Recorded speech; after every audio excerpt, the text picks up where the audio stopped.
I don't even know why I bothered working out this week because we ate so much pie today. So I can't sit down or stand up without sounding like an old man. And then I just ate apple pie anyways. Can you show me? Oh my god.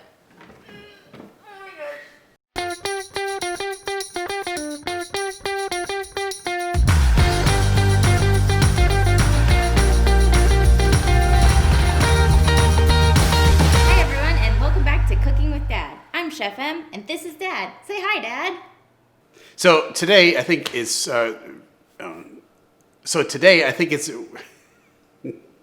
Hi, Dad.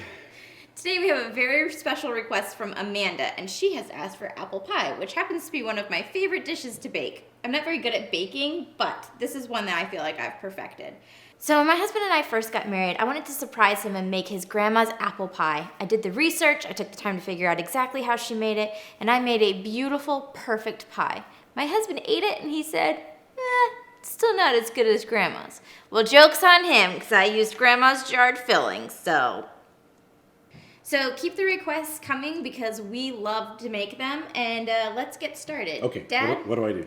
You are going to peel the apples for me, and while you peel, I am going to slice. So you just use the peeler, go all the way around, and remove all of the skin, and then I will slice Or them when watch you're you done. do it. Okay, so I got a question for you about peeling. Yes. Because the peeler can go both ways. Are you a peel out person or a peel, like you're peeling in? I peel in, and for apples and potatoes, I do circular because I'm a little OCD and I have to make a perfect ribbon. I see. Okay, well, let's maintain the OCD, shall we? Thank you. The longer the ribbon, the more effective you are. Yeah, You're a well, better okay. person in my head. Better person. Well, I want to be the best person. Now, for some apple pie recipes, they have you use just the raw apple and throw it into the apple pie pan and let them bake in the oven.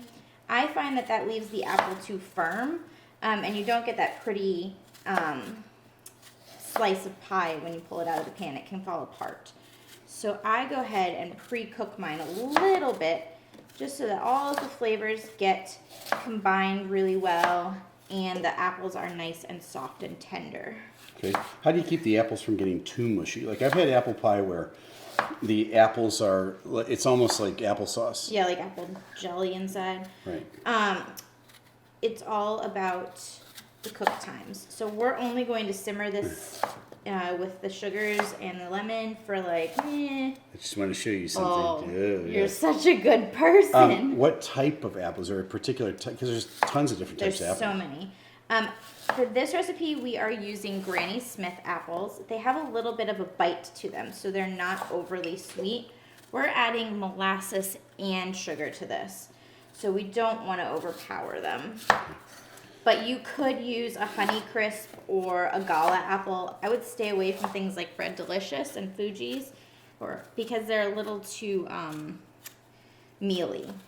And you don't want a mealy apple. This is going to be an exciting episode. It is. Watching an old man in a wild shirt peel an apple. It's almost like watching paint dry. This is great. It's a great shirt, and if you I notice, love this we're stuff. coordinating. 2,000 years later. Now, this next part is highly technical. Ready? You're going to drizzle in some vanilla.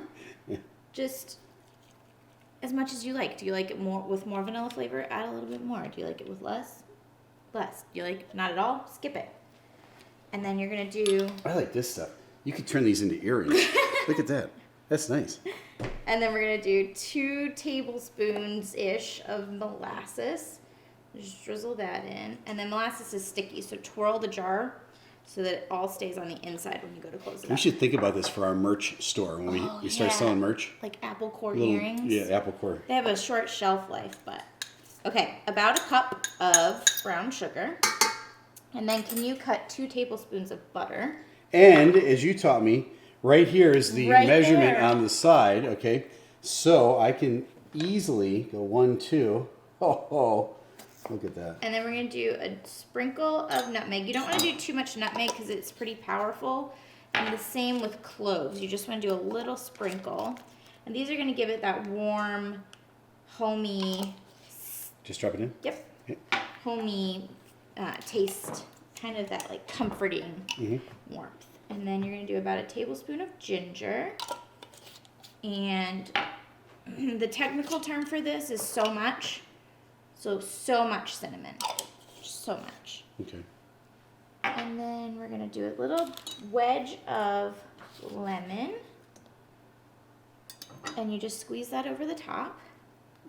I slice it off to the side so that you don't have to worry about seeds. Oh. And you still get tons of juice. Yeah, because you see people do that all the time with the seeds. They're either pulling the seeds out, or some people, I see them like on cook shows where they squeeze it through their hand. Yeah, and then you find out But if you have any extra cuts. Real fast. In the kitchen, you'll hear a lot of whoop, whoop. And then we're going to stir this up, and I am going to let it simmer over medium heat until the sugars melt and the apples start to get a little bit tender. And that'll be about 10 to 15 minutes. Okay. Okay, step 2. Now it's time to do the pie crust. So I use store-bought pie crust because it's simpler. You can make your own pie crust. There's lots of recipes for that. It's delicious. It's just more time consuming. And I didn't feel like it today. Yeah, and Mom over the years did this, and I couldn't tell the difference between. Yeah. Actually, to be honest, this is better, but because it's more consistent. I think sometimes if you make your own crust, it's a little thick and thin, and The culinary community is howling right now that you said this is better. well, Okay, I almost forgot the most important step, and I do this a lot. So this is how bad I am at baking. Remember to spray your pan with some non-stick spray, because the last thing you want is for all of your hard work to stick to the pan. okay. That would be disastrous. Then, pie crust goes in, and you'll notice that I'm only using one pie crust for this pie. That is because we are going to do a Dutch crust, which is like a crumb crust, and it gets really crispy and delicious I love and sugary. Dutch apple pie. Buttery. Oh. Okay. Also, for this pie, we do not need to dock the inside of it, which is when you take a fork and kind of make little indents to keep it from puffing up. We're going to fill it with the apple pie mixture, and that will hold it down. Okay. But you can go around, and you're just going to crimp the edge like this with the fork. And that just helps it to stay put. You want me to do that? All the way around. Crimping assistant. I'm going to scooch you that way. Crimp like a boss. Crimp like a boss. Okay, while you're doing that, I am going to make our Dutch filling. So this is 1 cup of white flour, all-purpose. You could also use cake flour for this. 1/2 cup of white sugar. You could also use brown sugar. I'm not, because we already have molasses and brown sugar in the pie, and so I didn't want to overdo it. And then all of the same seasonings that went into the pie. So a sprinkle of nutmeg, and not a ton in here because you have it in the pie already. So this is just to reinforce the flavor all the way through. Sprinkle of cinnamon. I'm paying attention. This just takes an incredible amount of focus It really does. It looks good. Good to job. be able to do this just right. Sprinkle of ginger. Perfect. Look at that. And then go around the edge with your knife and just trim off the extra. Okay. Yep. I can do that. Yeah, there you go. Perfect. Oh yeah. Oh, And a sprinkle of cloves. I'm going to grab this butter. So, for butter, you want to use unsalted butter for this. And then you're just going to cut it into chunks and drop it in to the flour mixture. And there are different techniques to making this crumb. You can use really cold butter and a fork and mix it together until it resembles pebbles, or like a little bit thicker than sand. Or you can use a little bit softer butter and your fingers, which is what I'm going to do. Now, can I say something about this? Yes. Because Father's Day was recently in the real world, and you bought me this knife. I did. Happy Okay, Father's and Day. thank you for that. And I didn't really know the difference between a good knife and a bad knife until you bought me this Wusthof. And we're not trying to get them as sponsors, although it'd be great. But this thing is awesome. Isn't it amazing? The difference between a really nice knife and just like an ordinary knife, It's life-changing. absolutely night and day. Absolutely night and day. And so now I'm sold. I'm like, okay, the Wusthof for me all Yeah, the time. Wusthof for me as well. And they're not cheap.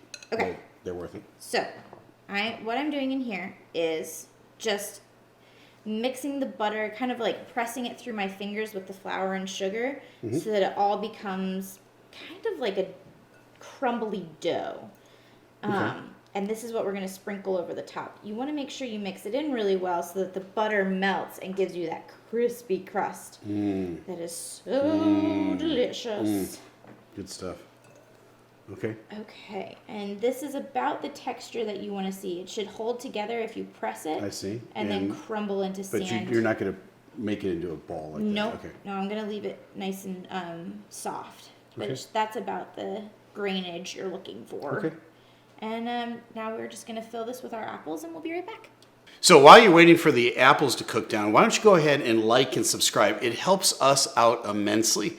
The likes move us up the ladder, and the subscribes get us to a place where we get an even larger audience than that. So please click on those right now. You'll help us out a lot. And we're back. We're back. Okay, time to fill the pie. So you're going to take this spoon, and you're going to pull out all of the apples and lay them in and kind of spread them out so that they fill the whole pie pan. Go ahead. Okay. And you don't want all the fluid in here, correct? Not yet. Not so yet. we're going to put the apples in first, and then we're going to be picky about how much of the liquid we put in.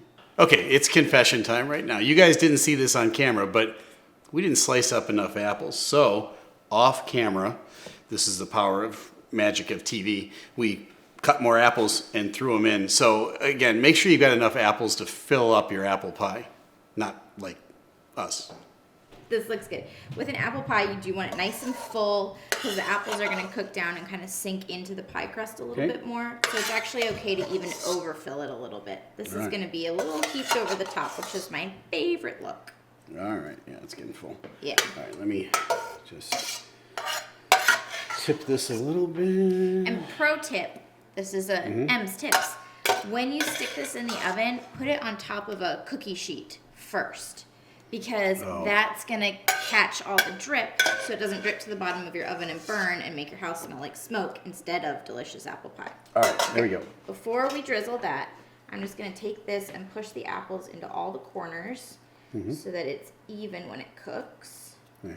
There we go. And now, go ahead and drizzle. I think we're going to use all of that, but it does have some liquid in it already, so I might tell you to stop. drizzle and you tell me when. Okay.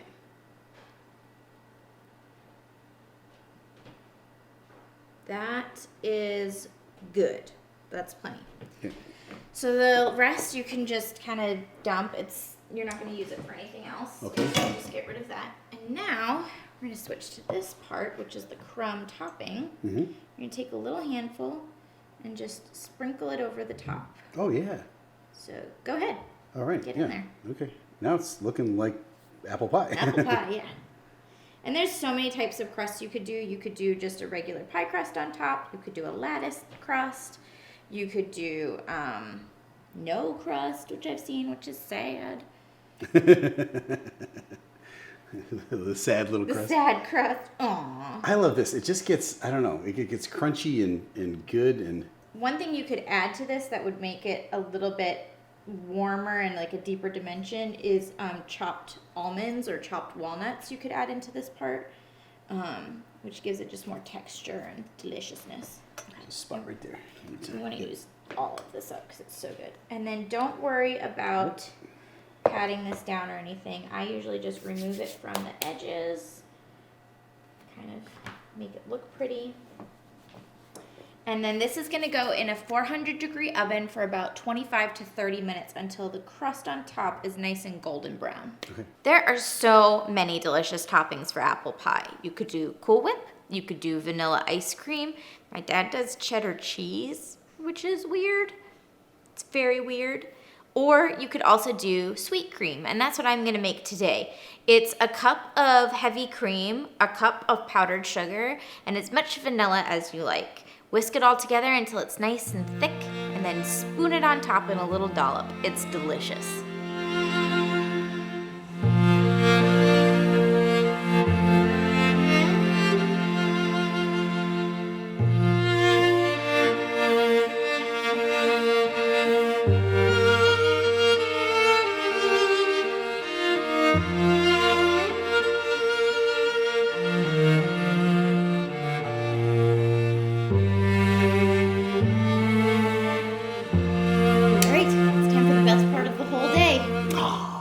apple pie.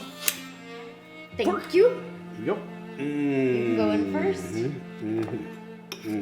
So I just layer a dollop of sweet cream on top. And then you want to get some of the apple and some of the crust. Oh. I love Dutch apple. That cream is perfect. You know what I really want with this? I want a piece of cheese.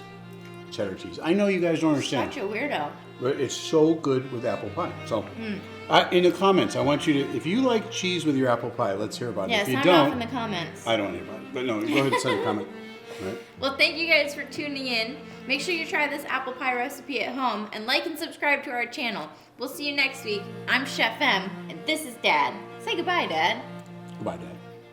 So, as you may have noticed, my hair is now blue. And our producer happens to have the cutest little girl in the world. And she loved my blue hair. And so I went over and I gave her her own streak of blue hair. And my poor producer, he said that his life is ruined because all she does now is talk about how she's a beautiful mermaid. But it's really cute.